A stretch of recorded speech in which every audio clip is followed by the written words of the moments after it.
Hello everyone, welcome my page. চলে এসেছি নতুন একটা ভিডিও নিয়ে। দেখো, এটা ছিল একটা বাটারস্কচ ফ্লেভারের কেক। ভাবলাম তোমাদের সাথে ভিডিওটা শেয়ার করা যাক, তাই তোমাদের সাথে ভিডিওটা শেয়ার করতে চলে আসলাম। আর প্রথমেই দেখো, আমি দেখিয়ে দিলাম আসলে কতটা সফট হয়েছে। তোমরা দেখতেই পারলে কতটা সফট হয়েছে। এবার আমি ডেকোরেশনটা শুরু করব।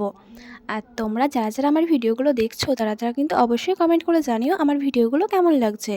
আর যারা যারা এখনও পর্যন্ত আমার কেক টেস্ট করেছো তারা তারা কিন্তু অবশ্যই বলো কেকগুলো ঠিক কেমন লাগলো। আর যারা যারা আমার ভিডিওগুলো দেখছো তাদেরকে অসংখ্য ধন্যবাদ। যারা যারা লাইক কমেন্ট করছো তাদেরকেও অসংখ্য ধন্যবাদ। আর আমার যারা টপ ফ্যান আছো তাদেরকেও অসংখ্য ধন্যবাদ আমি ভিডিওর সাথে ছাড়ার সাথে সাথে তোমরা ভিডিওগুলো দেখার জন্য আর এইভাবে পাশে থাকার জন্য। তো চলো, আমি তো বললাম সবাইকে ধন্যবাদ জানালাম। আর সবাই এইভাবেই পাশে থেকো, এইভাবেই সাপোর্ট করো। আর আমার কেক বানানোগুলো ঠিক কেমন লাগছে সেগুলো বলো। দেখো, তোমাদের সাথে কথা বলতে বলতে আমার প্রায় ক্রাম কোটিং কমপ্লিট হয়ে যাবে। এবার আমি কিছুক্ষণ ফ্রিজে স্টোর করে রাখবো, তারপরে ডেকোরেশন শুরু করব। আর দেখো, এটা ছিল লাস্ট লেয়ার, তার জন্য ভালো করে দিয়ে দিয়েছিলাম। আর বেশি লাস্ট লেয়ারটা বেশি ক্রিম লাগে না, যেহেতু এটা ক্রাম কোটিং হবে এর জন্য এরপরে ক্রিম অ্যাড হবে। তো দেখো, আমার যেটুকু দরকার ছিল সেটুকু দিয়ে আমি ক্রাম কোটিং করে নিচ্ছিলাম। আর সাইডটা একটু ভালো করে পরিষ্কার করি। দেখো, আমার কমপ্লিট। এবার কিছুক্ষণ ফ্রিজে স্টোর করার পর আমি ফাইনাল ডেকোরেশনটা শুরু করে দিয়েছিলাম। আর এটা করেছিলাম আমি হোয়াইট আর ইয়েলোর মধ্যে। দেখো, আমি সেইভাবেই করার চেষ্টা করেছিলাম। আসলে এটা বলে দেওয়া হয়েছিল যে হোয়াইট আর ইয়েলোর মধ্যেই করতে হবে। তো তা আমি সেইভাবেই করছিলাম। আর দেখো, সাইডটা আমি নিচটা আমি তো তোমার হচ্ছে ইয়েলো দিয়েই দিলাম। তারপরে আমি ভালো করে দেখো ফিনিশিং দিয়ে দিচ্ছিলাম। আর নর্মাল ডিজাইন করছি, খুব বেশি ডিজাইন করিনি, দেখতেই পাচ্ছ। আমি 2D নজেল দিয়ে ভালো করে তোমার হচ্ছে এই ডিজাইনটা করে নিলাম। আর দেখো, তোমাদের ঠিক ডিজাইনটা কেমন লাগলো আমাকে কিন্তু কমেন্ট করে জানিও।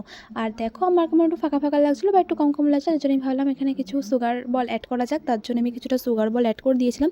দেখো, সুগার বল অ্যাড করে দেওয়ার পর লুকটা ঠিক একটু অন্যরকম চলে আসবে। আমার তো বেশ ভালোই লাগছিলো। দেখো, আমি আস্তে আস্তে সুগার বলগুলো অ্যাড করে দিচ্ছিলাম, যেখানে যেখানে প্রয়োজন হবে সেখানে সেখানে দিচ্ছিলাম সুগার বলগুলো। আর এগুলো যারা যারা নিচ্ছ তারা তারা বলি এগুলো কিন্তু খাওয়া যায়, ঠিক আছে। আমি একদিন ভুল করে নিয়েছিলাম, মানে আমিও কেক বানাই কিন্তু আমি ভেবেছিলাম খাওয়া যায় না প্রথম দিন, সেটা একটা হাস্যকর ব্যাপার ছিল। আর সেম আমার বান্ধবীও ভেবেছিল যে এটা খাওয়া যায় না। তো আলটিমেট এটা খাওয়া যায়, আমি বলে দিলাম সবাইকে। সবাই কিন্তু ভেবো না যে এগুলো একটু পুঁথি, এগুলো কিন্তু সুগার বল খাওয়া যায়। তো দেখো, এটা ছিল লাস্ট ডেকোরেশন। তোমার হচ্ছে তোমাদেরকে দেখিয়ে দিলাম ঠিক কেমন লাগছে। তোমরা কিন্তু কমেন্ট করে একটু প্লিজ জানিয়ে দিও।